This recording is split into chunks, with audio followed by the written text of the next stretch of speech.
Mi nombre es Aaron Bonoski y soy el presentador del podcast Perspectivas de las Escrituras. Mi compañero es el hermano Esmeldo Miranda. Invitados a todos los interesados a unirse a nosotros para compartir perspectivas de las lecciones del Ven Sígueme. También compartimos cómo hemos aplicado los conocimientos en nuestras vidas. Esperamos que nuestros oyentes utilicen nuestro podcast como una herramienta de soporte para su estudio personal. Lo más importante es que deseamos que todos a los que escuchen obtengan un mayor testimonio de nuestro Salvador Jesucristo a medida que estudien y mediten sobre las Escrituras. Bueno, bienvenidos a nuestra clase, nuestro podcast, Perspectivas de las Escrituras. Soy Aaron Bonoski. Soy el hermano Miranda. El hermano Arturo González. La hermana González. Muy bien. Y hoy día estamos en 2 Nefi 20 a 25. En esta parte, todavía en la primera parte, todavía estamos en Isaías, pero nosotros cambiamos porque Nefi empieza a explicar su profecía y darnos su profecía basado en lo que nosotros así aprendimos de Isaías. ¿Cuáles son los conceptos que tenemos que empezar aquí cuando hablamos de estos capítulos? Yo me voy a enfocar hacia el capítulo 23 de 2 de Nefi, cuando él habla acerca de la carga de Babilonia que vio Isaías en aquel entonces, ¿verdad? Babilonia era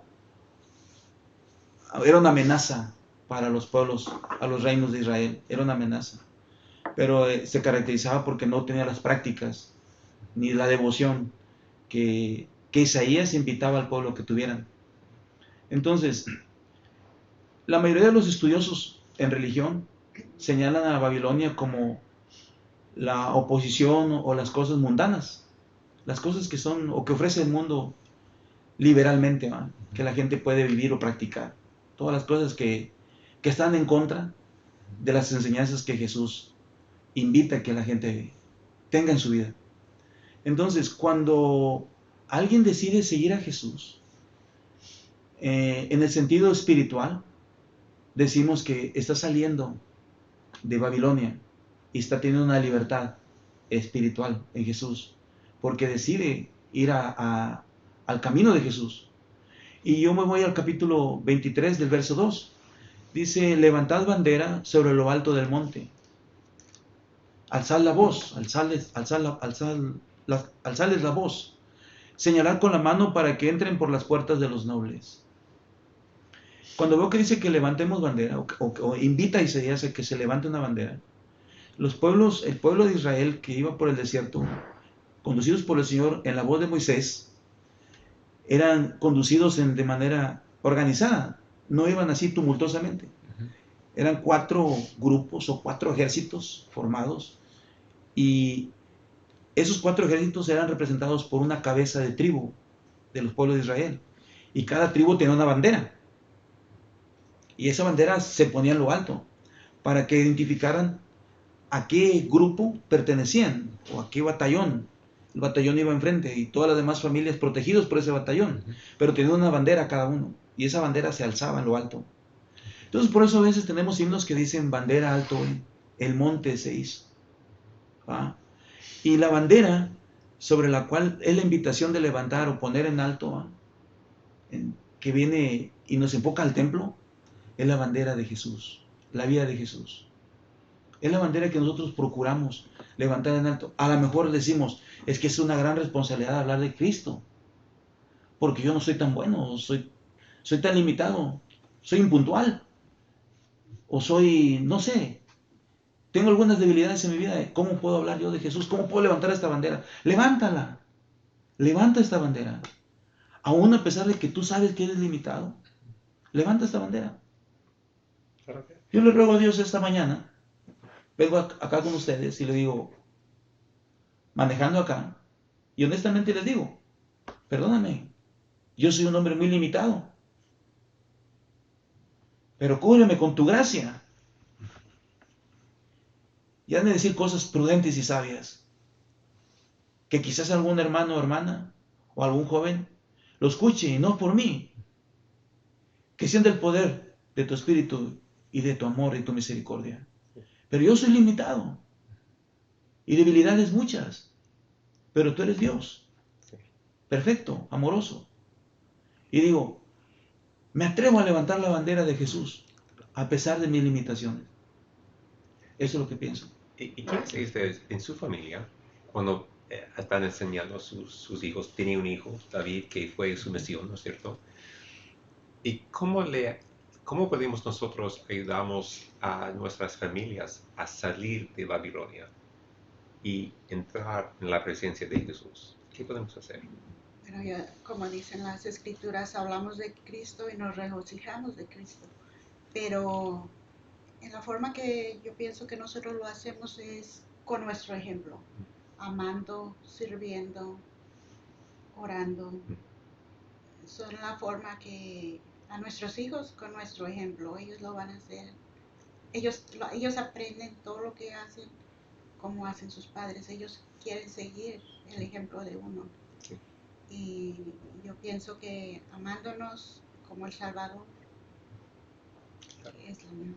¿Por qué? ¿Qué dice usted, Arturo?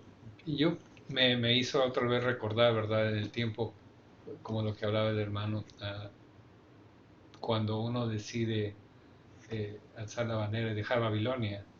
Y me hace recordar que no fue difícil, no fue fácil, digo, fue un poco difícil por el hecho de que llevabas un estilo de vida o algo que vivías, no que puedas ser una mala persona, pero no tenías a Cristo en tu casa. Y siento que fue una etapa de nuestra vida que a pesar que fue difícil, hoy reconozco que fue una de las decisiones mejores de haber decidido hacerlo. Y como dice el hermano, no somos perfectos, todos somos imperfectos, tenemos debilidades, tenemos cosas, pero nuestra vida podemos testificar que ha sido más fácil ahora que tenemos a Cristo en nuestro corazón. Creo que Y es difícil, ¿no es cierto? Nosotros somos seres humanos, ¿no es cierto? Tenemos el hombre y mujer natural. Y tenemos así quizás cosas que tenemos que cambiar. Hablamos en la clase pasada en cuanto de que Jesús quiere que nosotros cambiemos. Y el cambio es difícil, porque tenemos que dejar atrás actos o palabras que no son de acuerdo con el Evangelio, ¿cierto? Pero a mí me gusta lo que dijo usted, Rosana. Hermano Esmeraldo, en 2 Nefi 25, versículo 26. 26. 26, sí. Ok, ya estoy. Dice, y hablamos de Cristo, nos regocijamos en Cristo, predicamos de Cristo, profetizamos de Cristo y escribimos según nuestras profecías, para que nuestros hijos sepan a qué fuente han de acudir para la remisión de sus pecados. En lo que leemos aquí, hablamos, regocijamos, predicamos, profetizamos, escribimos, todo de Cristo. ¿Cómo hacemos esto en las clases, y en nuestros discursos, en nuestras familias? ¿Cómo podemos enfocarnos en Cristo en una mejor manera? Yo voy a decir algo que a mí en lo personal y de mi perspectiva me preocupa. Tenemos la voz, yo he dicho, el Moisés de este siglo, en la figura de este noble hombre, profeta de Dios, Russell M. Nelson.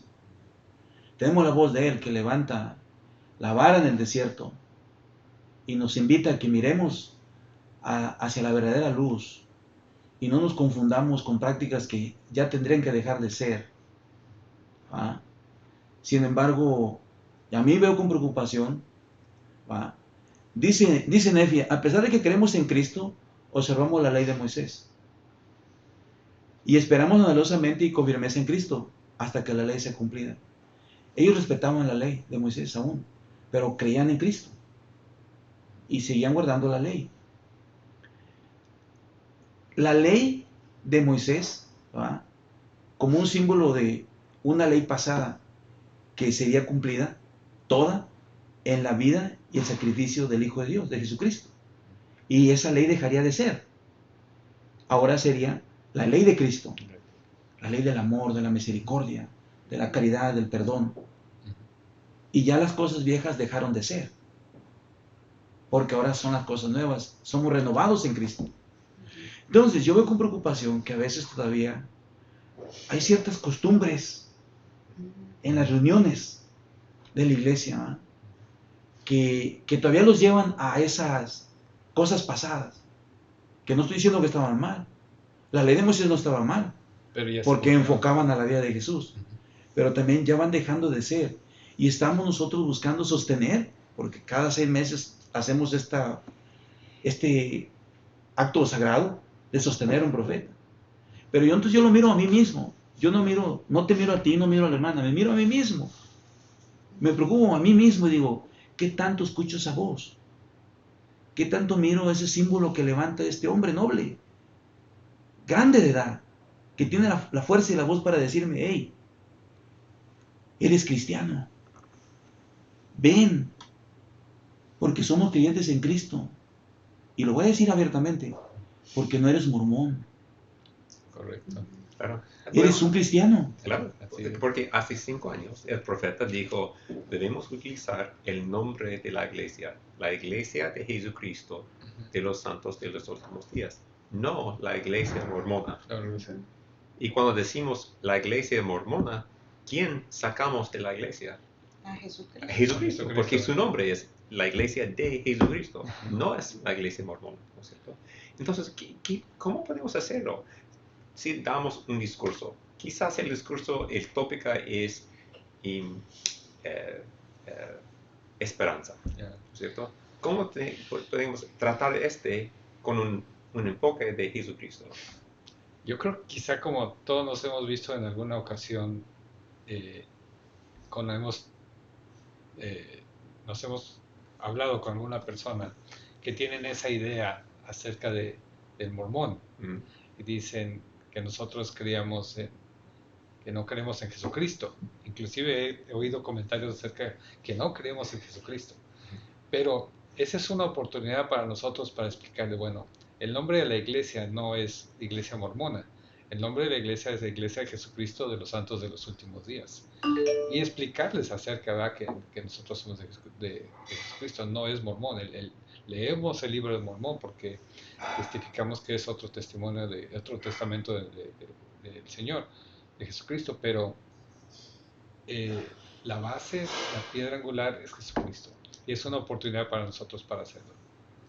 Pues sí, me ha tocado cuando, por ejemplo, en el trabajo he hablado de qué religión soy, y yo soy de la iglesia de Jesucristo de los santos de los últimos días, y se quedan, entonces como veo que hay una interrogación o ya no saben, y le digo, creemos en la Biblia y también en el libro de Mormón, que es otro testamento de Jesucristo.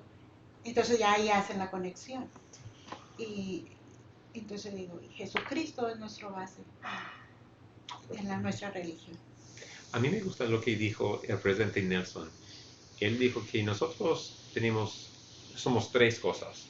Somos hijos e hijas de Dios, somos discípulos de Cristo y somos hijos del convenio e hijas del convenio, ¿no es cierto? Y este convenio es con Jesucristo, ¿no es cierto? ¿Cierto? Y todas las cosas que hacemos en la iglesia deben así enfocarnos en Jesucristo. Pero en 2 Nefi 25, 29 y 30, ¿puede leer Sí. este? Dice, ahora bien, he aquí, os digo que la vía correcta es creer en Cristo y no negarlo. Y Cristo es el Santo de Israel. Por tanto, debéis inclinaros ante Él y adorarlo con todo vuestro poder, mente y fuerza, y con toda vuestra alma. Y si hacéis esto, de ninguna manera seréis desechados. Y hasta donde fuere necesario, debéis observar las prácticas y las ordenanzas de Dios, hasta que sea cumplida la ley que fue dada a Moisés. Entonces la vía verdadera es creer en Cristo. Uh-huh. Esta es la verdadera manera, ¿no es cierto? ¿Qué más? Y no negarlo. Entonces, quizás algunos de los hermanos que nos vayan a escuchar han estado pasando o están pasando por una situación que yo por muchos años pasé y que en un momento de vida me llegó luz y entendimiento y, y respiré libertad. Yo tenía siempre un conflicto en mi mente. ¿Cómo puedo hablar de Cristo? ¿Cómo puedo decir que soy cristiano cuando no soy perfecto? Cuando todavía me equivoco, cuando todavía tal vez batallo para ir a alguna actividad que me invitan. A lo mejor no soy de los que participo limpiando el edificio.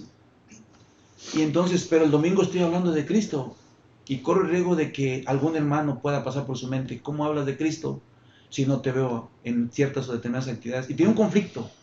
Pero llegó un momento en que esas cosas se pusieron en orden.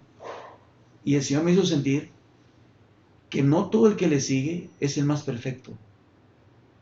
Multitudes de gente lo seguían, pero no todos eran los más buenos. Pero al final de cuentas, estaban en el camino siguiéndolo. Entonces, yo me miré y dije, aunque limitado estoy, aunque debilidades tengo, pero yo creo en ti. Y que en algún momento, si yo llego después de las 10 a la reunión, podré llegar antes de las 10, por tu misericordia. En algún momento podrá cambiar mi corazón. Digo cosas muy sencillas, ¿verdad? En algún momento en mi corazón tendré la caridad que tú me dices que yo pida y tenga. En algún momento yo estaré dispuesto a caminar no 1, sino 2 millas. En algún momento de mi vida yo estaré dispuesto a ponerle otra mejilla. En algún momento yo estaré dispuesto a decir, pero por tu palabra echaré la red y experimentaré el milagro del perdón de mis pecados por causa de ti, Jesús. Claro que sí. El perdón de mis debilidades, el perdón de mis limitaciones por causa de ti. Es cierto, no soy tan exacto en todo, pero creo en ti, porque sé que he confiado en ti. Claro. Entonces, si estás pasando por un momento de dificultad, estás pasando tal vez por un momento oscuro, enfermedad o de ansiedad o alguna situación difícil de la vida, y crees que no eres merecedor, yo lo digo con el corazón y con el sentimiento de mi alma, eres merecedor del amor de Cristo, porque su gracia te alcanza y es suficiente, te da vida. Bueno, esta frase es uno de mis favoritos de Libro de Mormón. Dice, mi gracia es suficiente. Quizás nosotros no somos suficientes, Exacto. pero Cristo es suficiente. Claro, y yo, por ejemplo, tengo la certeza, y si hay algo de lo que yo estoy seguro, es que yo soy una persona muy imperfecta, muy, muy imperfecta, pero yo sé que nuestro Padre Celestial Jesucristo me ama, así que tenemos que seguir en el camino. Claro que sí. Yo voy a poner una pregunta aquí en la mesa. La situación es, la mayoría de nosotros conocemos el relato del hijo pródigo. Y no voy a extenderme en ese relato. Solamente creo que la mayoría tenemos la parte más básica del relato del hijo pródigo. Yo voy a poner la pregunta aquí en la mesa. Cuando este hombre decidió regresar a su padre, fue movido y tocado en su alma, en su corazón, para regresar a casa. Yo pregunto, ¿qué aspecto tenía? ¿Qué era su imagen? ¿Y a qué olía? ¿Qué aroma tenía él en su cuerpo, físicamente?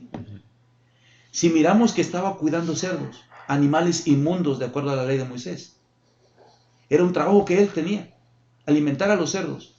Tenía contacto con animales inmundos. Puedo decir que venía de un ambiente de inmundicia. Y yo digo, la pregunta es, ¿qué aroma tenía? ¿A qué olía el hijo pródigo? ¿Y qué vestía? Y aún así, su padre lo abrazó. Y no solo lo abrazó, le dio un beso y le dio bienvenida. Si yo no creyera en eso, si yo no tuviera mi esperanza en eso, de verdad les digo, yo me paro de este lugar en este momento. Pero yo sé que Dios no distingue ni aromas, ni colores, ni posiciones, ni si mi fe es grande o es poca. Así es. Solo me abraza. A pesar, como dices tú, hermano, soy muy imperfecto. Bueno, a mí me gusta esta cuenta porque yo creo que el enfoque en esta cuenta no es el hijo pródigo, ni su hermano que ¿No?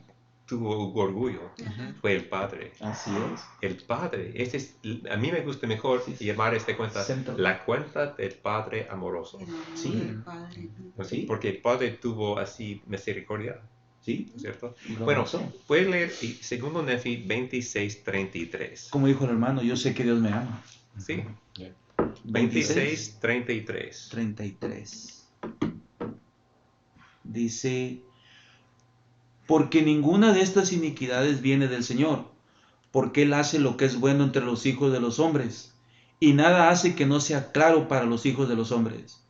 Y Él invita a todos ellos a que vengan a Él y participen de su bondad, y a nadie de los que a Él vienen desecha, sean negros o blancos, esclavos o libres, varones o mujeres, y se acuerda de los paganos, y todos son iguales ante Dios, tanto los judíos como los gentiles. Todos son iguales ante Dios. No importa de dónde son, de qué iniquidades tienen, nada. Ujú. Si enfocamos en Cristo, Ujú. Cristo nos acepta si nosotros pero tenemos que nosotros tenemos que elegir de ir a Él, de venir a Él. Ujú. De hecho, ¿cómo se dice la lección? Ven, sígueme. Ven, siga a mí, ¿no es cierto? Ujú. Ven a mí, Ujú. porque yo tengo la salvación para ti, Ujú. pero tiene que venir con su voluntad, ¿no es cierto? Sí. Ujú. Ujú. Todos, mujeres, hombres, negros, blancos, hispanos, filipinos, Sí, filipinos, sí. todos, Sí, ¿no es cierto? sí, Sin importa. sí, es que yo en mi corazón siempre tengo, a la medida que voy experimentando las misericordias de Dios, siempre pienso, cuando tengo la oportunidad de hablar con alguien, que regularmente a diario hablo con personas de esto, siempre busco enfocarlos a un evangelio de esperanza, Sí. a un evangelio terso, suave, no un evangelio castigador, no un evangelio exigente, no un evangelio que te pone el látigo en la espalda y te golpea, no un evangelio que te raspa, que te exige, que te hace ver que estás todavía, te falta demasiado, no un evangelio que te cierra las puertas del cielo, sino un evangelio que te da esperanza, que tienes esperanza a pesar de la condición que estés. Quizás llegas con aliento alcohólico a la capilla y llegas y te sientas y escuchas un sermón o un testimonio. Aún así es un evangelio de esperanza para ti. Quizás el que se sienta al lado no padece eso, pero padece otra cosa en su alma. Sí, claro que sí. Pero tú ven, el asunto es ven a las aguas de la vida, que es las que te ofrece Jesús. Claro que sí. Sí. Muchas gracias. Bueno, este es el fin de esta clase. En la próxima clase vamos a hablar en cuanto de 2 Nefi 26-30. En esta clase hablamos de Jesús, cómo enfocarnos en Él. En la próxima clase vamos a hablar en cuanto de cómo podemos disfrutarnos de su expiación. ¿Está bien? Bueno, hasta luego. Hasta luego. Hasta luego, muchas gracias. Gracias por escuchar el podcast Perspectivas de las Escrituras. Esperamos que te hayas sentido inspirado por lo que escucharon hoy. Por favor, dale un me gusta y compártelo para que otros puedan encontrarnos. Hasta la próxima.